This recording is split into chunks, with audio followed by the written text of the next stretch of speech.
Making blueberry lime jam is very easy with the Cuisinart bread maker. You just need blueberries, limes, pectin, and sugar. The recipe is very easy to follow, and it goes directly from the bread machine into the jars. The jars need to be sterilized, but you don't have to do any pressure canning or hot water bath. Add the ingredients to the bread pan. Add the bread pan to the bread machine. Come up here and find the jam program, which is number 9. Until you get to number 9, you can't mess it up. And once you have it on number 9, you just hit the start stop button. After that, you come back in 1 hour and 20 minutes.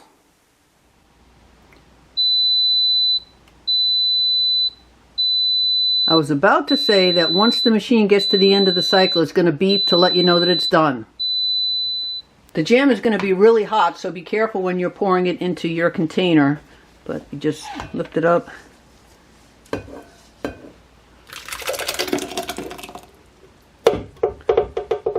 And you can just scrape out the inside of the container if there's anything left. The jam will continue to thicken as it cools, and once it cools, put them into your jars. These are little jam jars, and according to Cuisinart, they will keep for up to 3 weeks. But if you happen to have any good quality vanilla ice cream on hand while the blueberry jam is cooling, take some of it and put it onto the ice cream, because this is absolutely delicious.